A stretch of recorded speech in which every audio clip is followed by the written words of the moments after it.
नमस्कार दोस्तों, आइए सुनते हैं सुभद्रा कुमारी चौहान के द्वारा लिखी कहानी अनुरोध। कल रात को मैं जा रहा हूँ। जी नहीं, अभी आप ना जा सकेंगे। आग्रह, अनुरोध और आदेश के स्वर में वीणा ने कहा। निरंजन के होठों पर हल्की सी मुस्कुराहट खेल गई। फिर बिना कुछ कहे ही उन्होंने अपनी जेब से एक पत्र निकाला और वीणा के सामने फेंक दिया और शांत स्वर में बोले, मुझे तो कोई आपत्ति नहीं, पर आप इस पत्र को पढ़ लीजिए। इसके बाद भी यदि आपकी यही धारणा रही कि मैं ना जाऊं, तो जब तक आप ना कहेंगी मैं नहीं जाऊंगा। वीणा ने सिर हिलाते हुए कहा, जी नहीं, रहने दीजिए। मैं कोई पत्र वत्र नहीं पढ़ूंगी और ना आपको जाने ही दूंगी।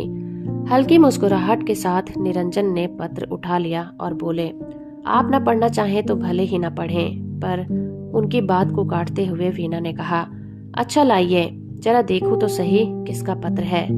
पत्र लेखक मेरा कोई दुश्मन ही होगा जो इस प्रकार अनायास ही आपको मुझसे दूर खींच के ले जाना चाहता है। निरंजन हंस पड़े और हंसते हंसते बोले, पत्र पढ़ लेने के बाद पत्र लेखक को शायद आप अपना दुश्मन न समझकर मित्र ही समझें। वीणा ने विरक्ति के भाव से कहा, जी नहीं, यह हो ही नहीं सकता। जो आपको मुझसे दूर खींचकर ले जाना चाहे वो कोई भी हो, मैं तो उसे अपना दुश्मन ही कहूंगी। निरंजन ने कहा, सच?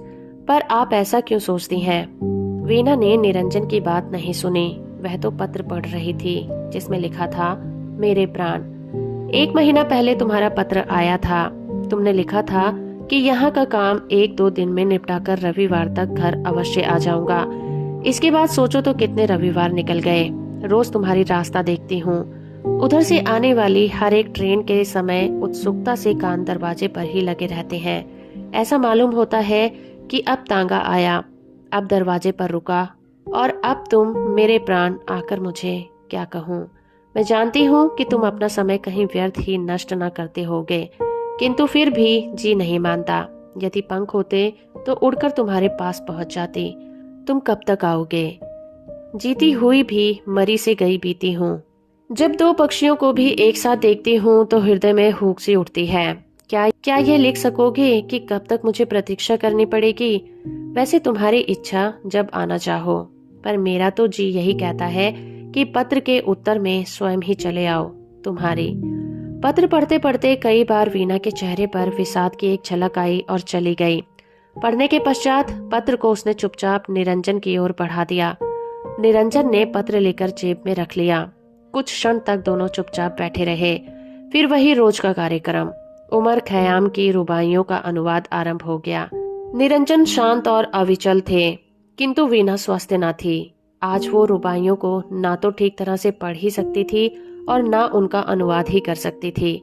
निरंजन से वीणा की मानसिक अवस्था छुपी न रह सकी। उन्होंने कहा, आज आप अनुवाद का काम रहने दें, कल हो जाएगा। चलिए थोड़ी देर ग्रामोफोन सुने। बाजे में चाबी भर दी गई। रिकॉर्ड चढ़ा दिया गया। इंदुबाला का गाना था, सजन तुम काहे को नेहा लगाए, 1 2 3। वीणा ने बार बार इसी रिकॉर्ड को बजाया। तब तक वीणा के पति कुंज बिहारी ऑफिस से लौटे। बोले, वीणा, तुमसे कितनी बार कहा कि इतनी मेहनत मत किया करो, पर तुम नहीं मानती। जरा अपना चेहरा जाकर शीशे में देखो कैसा हो रहा है। वीणा कुछ न बोली। निरंजन ने कहा, जी हाँ, यही बात तो मैं भी इनसे कह रहा था कि आप इतनी मेहनत न किया करें, सब होता रहेगा। उस दिन निरंजन के जाने के बाद वीणा ने रात भर जाकर सारी रुबाइयों का अनुवाद कर डाला। अब केवल एक बार देख लेने की आवश्यकता थी। निरंजन की पत्नी का पत्र पढ़ लेने के बाद वीणा अपने आप ही अपनी नजरों में गिरने लगी। उसे ऐसा मालूम होता था कि निरंजन के प्रति उसका प्रेम स्वार्थ से परिपूर्ण है, क्योंकि उसे उनका साथ अच्छा लगता है और इसलिए वो अपने दुराग्रह से रोके जा रही है। निरंजन को पत्नी की नम्रता और उसके शील और विश्वास के सामने वीणा अपनी दृष्टि में स्वयं ही बहुत हीन जचने लगी। निरंजन बहुत नम्र प्रकृति के पुरुष थे और विशेषकर स्त्रियों के साथ वे और भी नम्रता से पेश आते थे। यही कारण था कि वे वीणा का आग्रह न टाल सके। कई बार जाने का निश्चय करके भी वो न जा सके थे, किंतु आज वीणा ने सोचा कि अब मैं उन्हें कदापि न रोकूंगी, जाने ही दूंगी। मैं जानती हूँ कि उनका जाना मुझे अखरेगा, परंतु यह कहाँ का न्याय है कि मैं अपने स्वार्थ के लिए एक पति पत्नी को अलग रहने के लिए बाध्य करूं। ना, अब ये ना होगा। जो बीतेगी वो सह लूंगी, पर उन्हें अब ना रोकूंगी। दूसरे दिन समय पर ही निरंजन आए। वीणा उन्हें ड्राइंग रूम में ही मिली। उन्हें देखते ही उठकर हंसती हुई बोली। यद्यपि उसकी वो हंसी ओठों तक ही थी, पर उसकी अंतरात्मा रो रही थी। उसे ऐसा जान पड़ता था कि निरंजन के जाते ही उसे उन्माद हो जाएगा। कहिए निरंजन जी, आपने जाने की तैयारी कर ली? निरंजन ने नम्रता से कहा। जी नहीं, मैं आज कहाँ जा रहा हूँ। मैं तो जब तक आपकी रुबाइयों का अनुवाद ना हो जाएगा तब तक यहीं रहूंगा। वीणा बोली। मेरी तो सब रुबाइयों का अनुवाद हो गया, आप देख लीजिए। आश्चर्य से निरंजन ने पूछा। सच? मालूम होता है आपने रात को बहुत मेहनत की है। वीणा। हाँ, मेहनत तो जरूर की है, किंतु आपको आज जाना भी तो है। अब आप इन्हें देख लीजिए, 2-3 घंटे का काम है बस। निरंजन मुस्कुराते हुए बोले। क्यों, आप मुझसे नाराज हो गई क्या? आप मुझे इतनी जल्दी क्यों भेजना चाहती हैं? मैं आराम के साथ चला जाऊंगा। वीणा ने निरंजन पर एक मार्मिक दृष्टि डालते हुए कहा। निरंजन जी, मैं नाराज होंगी आपसे?